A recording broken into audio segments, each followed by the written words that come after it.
Good afternoon. Since ang daming wala noong nag-lesson kami ng first lesson sa third quarter, i-record ko na lang siya and panoorin niyo na lang siya if you have time. So, ang focus ng quarter 3 is about academic and technical text. And ang ating first lesson, here is the learning competency. Identify how content, structure, and language of spoken, written, and multimodal academic and technical texts are shaped by audience, purpose, and context. In this lesson, in this episode 1, learning episode 1, lesson 1, we're going to tackle what is academic text and what is technical text. And under academic text, we're going to learn what is academic writing and forms of writing or the forms in writing an academic text. Same through with technical text, wherein under technical text, we are going to tackle what is technical writing and of course, forms of writing of technical text. So let's start with exploring academic text. When we say academic texts, these are critical, objective, specialized texts written by experts or professionals in a given field using formal language. And ang isang academic text, it is based on facts with solid basis. So from the word itself, academic, ang isang academic text ay isinusulat or ginagawa ng mga expert na nasa school, whether you are in elementary, high school, or even in college, and of course, at work. And sabi dito, it is based on facts with solid basis. Ang isang academic text kasi is isa siyang research-based and scholarly. Meaning, ang isang academic text, ang laman ng isang academic text ay mga research-based or yung mga informations lamang na inaral, informations lamang na may evidences, informations lamang na may solid basis. That is why ang isang academic text is research-based and scholarly because nagde-depend lang ang isang academic text sa kung ano ang nakuha mong data in a given research for instance. So that is academic text. Aside from academic text or from the academic text, we have academic writing. When we say academic writing, it is now the process or style of writing used to create an academic text. And ang isang academic writing dapat is clear, which means dapat maliwanag yung points mo or maliwanag kung ano yung gusto mong sabihin sa kanila. Next, we have concise, wherein when we say concise, maikli.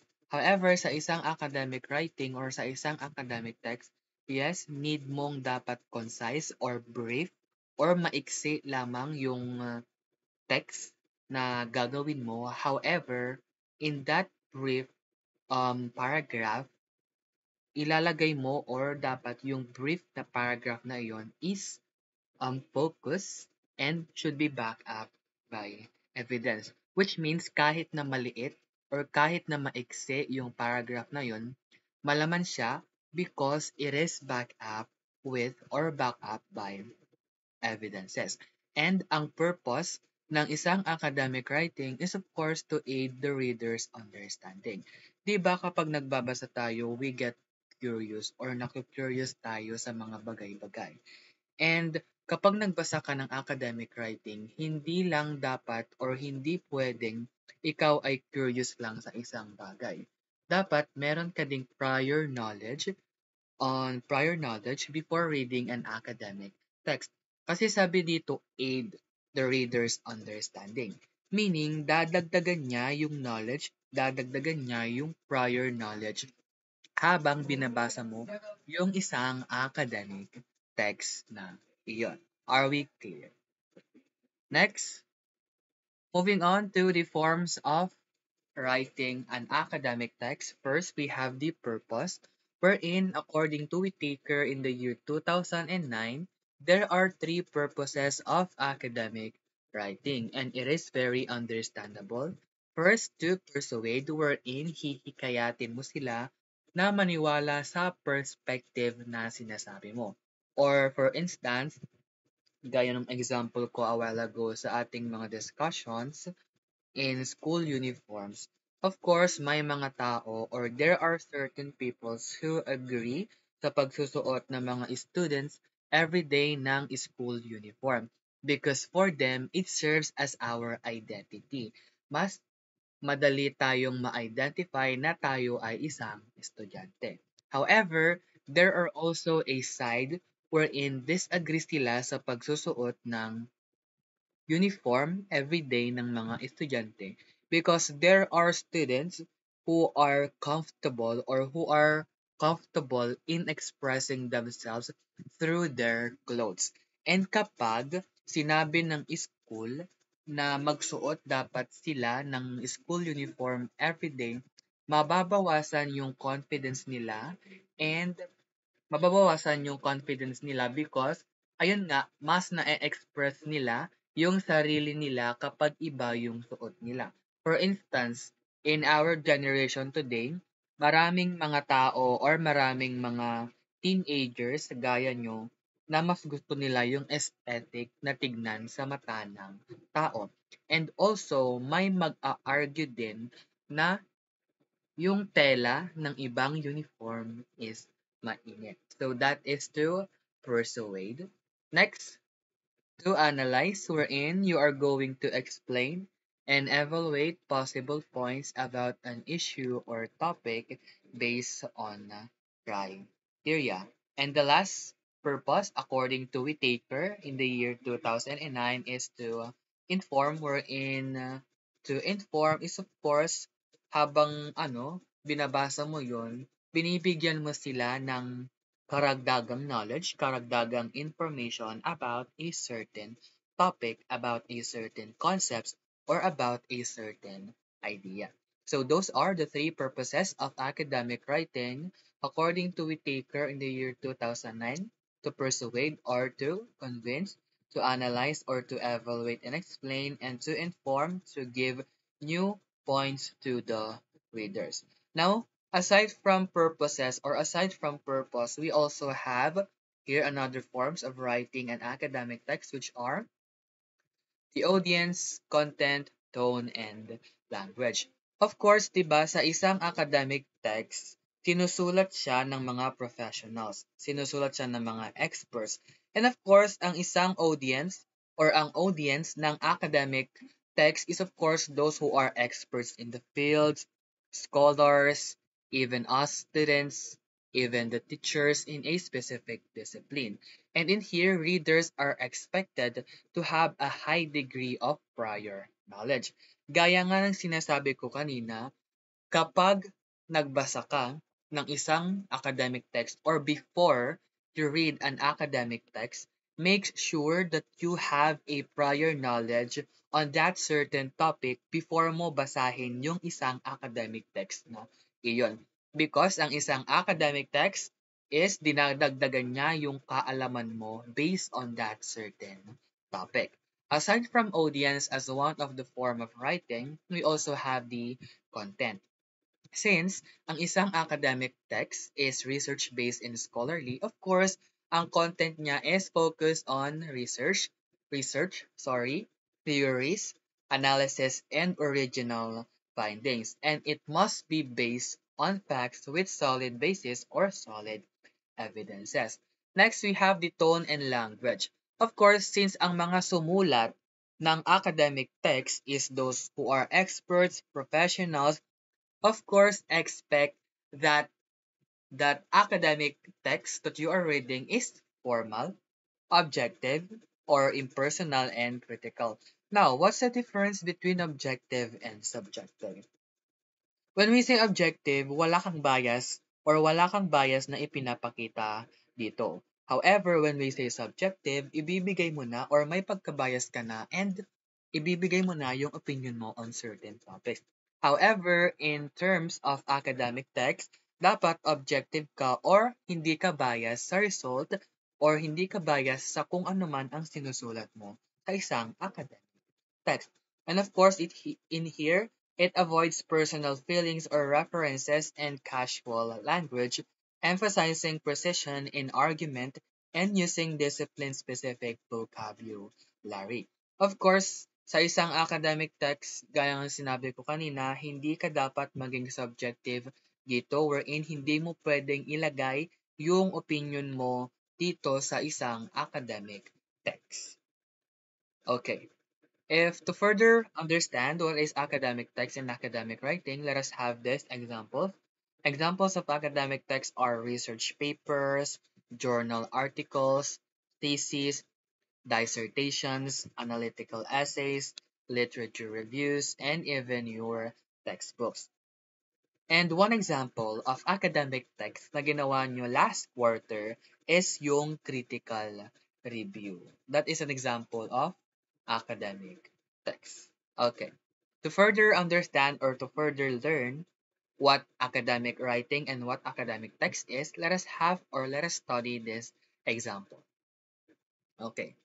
It says here, according to the World Health Organization in the year 2020, insufficient physical activity is one of the leading risk factors for global mortality, contributing to approximately 5 million deaths each year. The World Health Organization recommends that children and adolescents aged 5 to 17 years engage in at least 60 minutes of moderate to vigorous physical activity daily to maintain good physical and mental health.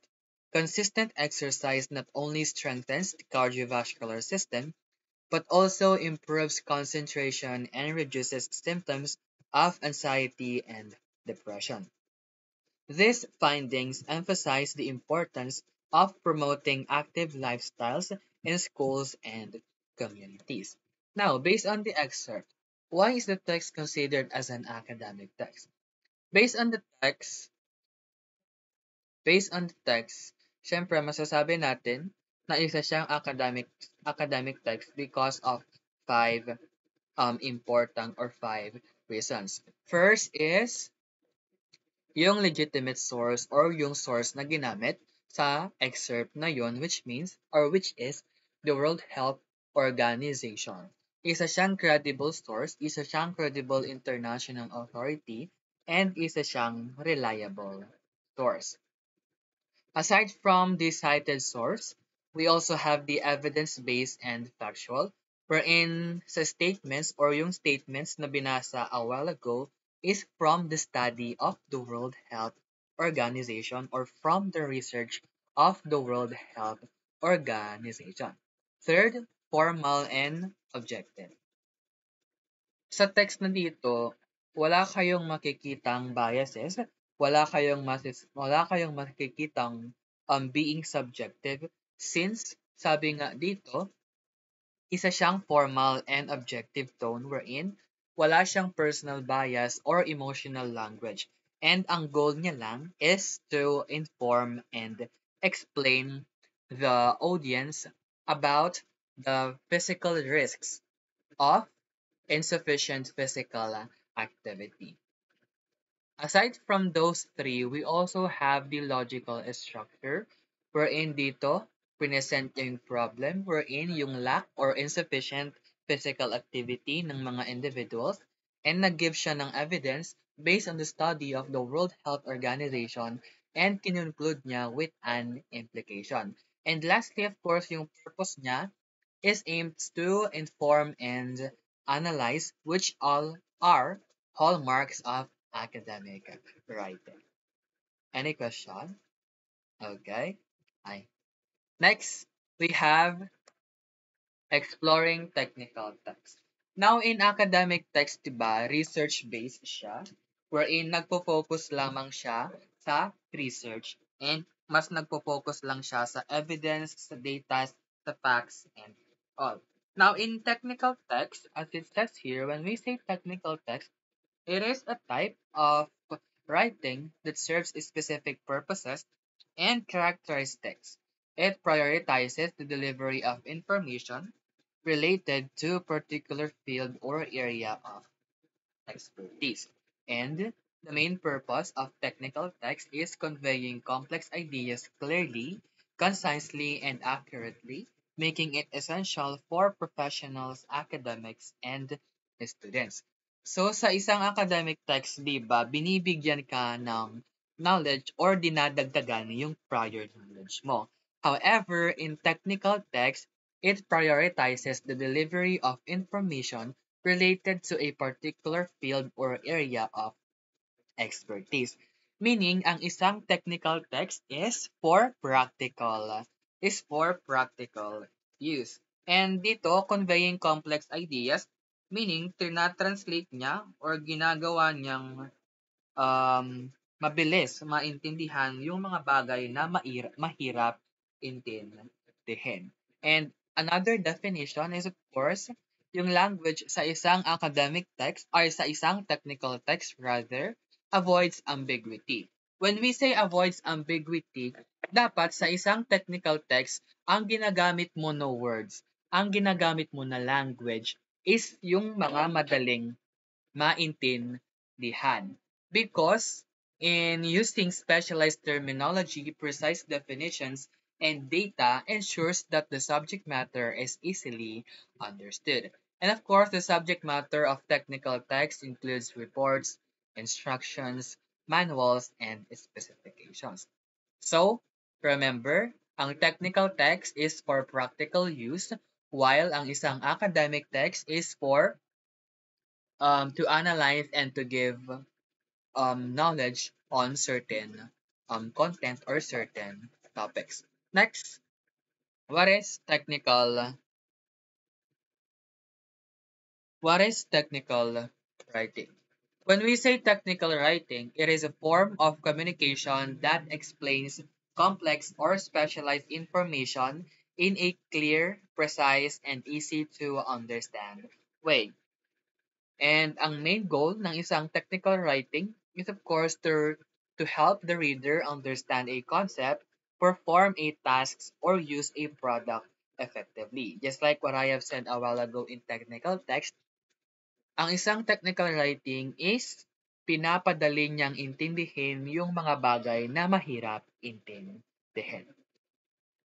Next, in here, technical writing translates technical knowledge into practical language so people can use it, whether they're reading an instruction manual, a report, a user guide, or a research paper.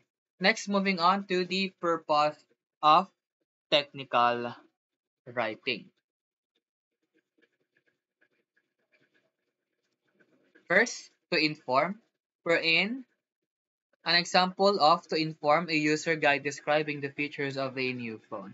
'Di ba kapag bumibili kayo ng bagong phone, upon opening the box, tapos kasama yung tawag dito, kasama yung panundot or yung SIM ejector tool. 'Di ba kasama doon is yung free case and under the free case is may mga booklet siya. That is an example of user guide wherein ini-inform kayo on how to use or ini-inform kayo sa mga features ng cellphone na iyon. So that is to inform. Next, to instruct. In here, an example, a software installation guide or a lab procedure. Di ba when we say to instruct, sabi kasi dito, it provides a step-by-step direction. So, ang isang example ng technical text under the purpose of to instruct is of course ang isang recipe. Kasi gaya ng sinabi ko or gaya ng ginawa nyo kahapon or gaya ng ginawa nyo sa isang activity natin, you are tasks to do or you are tasked na gawin or nailista yung procedure kung paano magluto ng bigas or kung paano magluto ng adobo. So that is one purpose of technical writing, which is to instruct wherein bibigyan ka ng step-by-step procedure para magawa mo yung isang task ng mas madali or ng mas mabuti or para magawa mo yung isang task ng mas maayos. Aside from to inform and to instruct, we also have here to persuade. An example of technical text who is or who has a purpose to persuade is a project proposal. 'Di ba in work or in school, we do the research proposal or the research title proposal or the project proposal. And in that kind of proposal, i-convince natin yung mga panels natin na gamitin or i-convince natin sila to use that product or to do that research. Next, to record or document an example of technical text that has a purpose of record or document is the minutes of the meeting. Kasi ang minutes of the meeting, ang laman niya is yung mga napag-usapan nyo sa isang meeting na iyon. And of course, kapag may ginawa kayong minutes of the meeting, may ipepresent kayo as a proof na nag-meeting kayo talaga in that specific day in a specific time.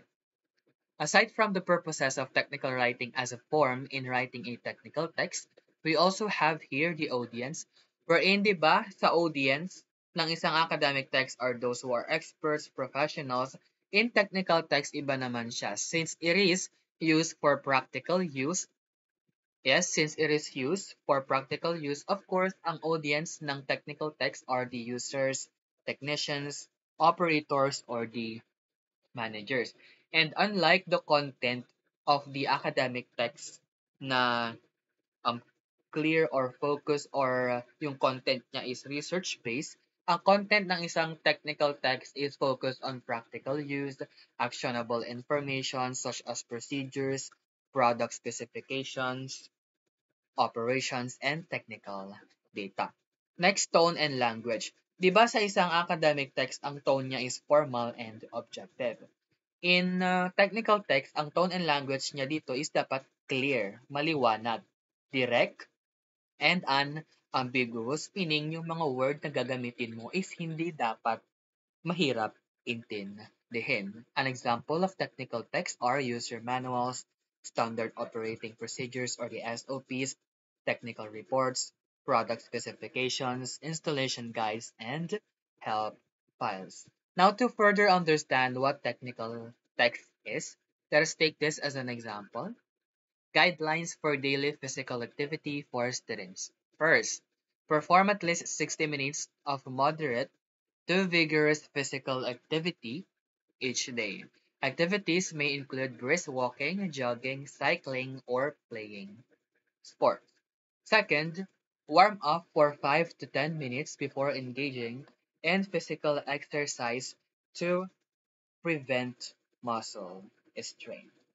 Third, combine aerobic activities such as running or swimming with muscle strengthening exercises like push-ups, sit-ups at least 3 times per week.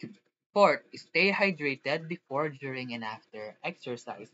And six, these steps follow the recommendations of the World Health Organization, which states that children and adolescents should engage in regular physical activity to promote cardiovascular fitness and mental well-being. In here, of course, ang isang academic text or ang isang technical text is dapat practical and instructional purpose. Since ang nabasa nyo kanina is for practical and instructional purpose, wherein practical naman siya since dito binibigay niya yung mga daily physical activity as guidelines na gagawin ng isang students or even those people who need to do physical activity daily. Aside from practical and instructional use or purpose, we have also structured format wherein dito naggamit siya ng numberings and headings to organize information logically for easy following. Third, concise and direct language wherein hindi siya nagbigay ng long explanations or even arguments and nag-focus lamang siya kung ano ang gagawin and kung paano ito gagawin. And then fifth or fourth is reader focus wherein ang focus ng excerpt na iyon, yung guidelines of physical activity for students or students and teachers or those who need to apply the information and not to study it academically. Kasi nga, di ba, ang isang technical text is for practical use. And fifth, factual basis wherein ang ginawa nila or ang activity na binigay yung 1 to 5 are the recommendations from the World Health Organization. Any question? Okay, ulitin natin. Together, this and the previous excerpt make a strong pair wherein ang isang academic text explains and analyzes or dadagdagan niya yung prior knowledge mo about something and ang technical text instructs and applies or ia-apply mo yung mga nababasa mo in practical uses. Now, summary. Definition.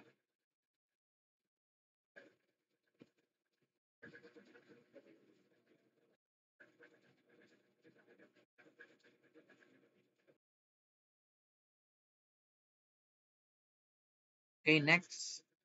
Practical application. How can academic writing helps you when writing a research paper or thesis in senior high school or in college?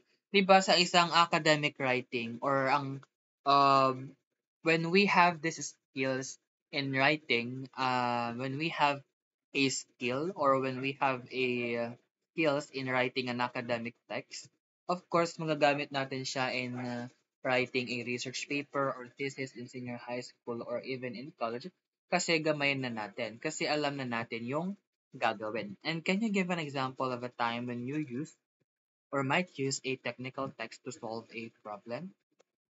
Okay, in a nutshell, what are the differences of academic and technical text? Ang academic text is research-based, scholarly, meaning yung mga laman ng isang academic text is lahat research-based. And sa technical text naman, ang ano dito is for practical use. Paulit-ulit lang tayo dito, technical text for practical use. Sa academic text, binibigyan ka ng prior knowledge or binibigyan ka ng additional knowledge sa prior knowledge mo, while ang technical text is binabasa mo siya para gawin yung specific na gagawin. Okay, knowledge check. First, academic texts are written mainly to inform, analyze, or argue based on evidence and research. It is true. Two, technical texts usually use figurative and emotional language to catch the reader's attention, which is false. Kasi ang figurative and emotional language are not forms of technical text. Kasi 'di ba ang isang technical text is direct and clear dapat yung mga ginagamit sa kanya. Third, the audience of academic writings includes scholars, students, and researchers, which is true since it is an academic or it is research-based and scholarly. Fourth, technical writing often follows a structured step-by-step format to guide readers in performing tasks, which is true. Fifth, academic texts focus more on theoretical ideas, while technical texts focus on practical applications, which is again true. Number six, both academic and technical texts value clarity, objectivity, and accuracy, which is true. An example of academic text is laboratory manual. Is it true or false? Is it false? Kasi sabi dito, manual, and ang manual is used for practical applications. 8. Technical writing avoids jargons and technical terms to sound more creative, which is again false. Kasi, di ba, in technical writing, kung in technical writing, dapat ang ginagamit mo dito is yung jargons and technical terms para mas maintindihan ng mga tao. Kunwari, or for instance, gumamit ka ng technical terms gumawa ka ng isang technical text gamit ang technical terms ng isang engineer, of course, maiintindihan nila yon kasi those are their technical terms. And mas madali nilang maiintindihan kung ano yung nilalaman ng isang technical text if yung ginamit mong technical terms and jargons are related to their specific field of specialization. Number 9, the structure of academic writing usually includes an introduction, body, and conclusion, which is true. And then number 10, reports, users, manuals, and instruction guides are common examples of technical text, which is, again, true. Any question? If none, let's end this one and have a nice day.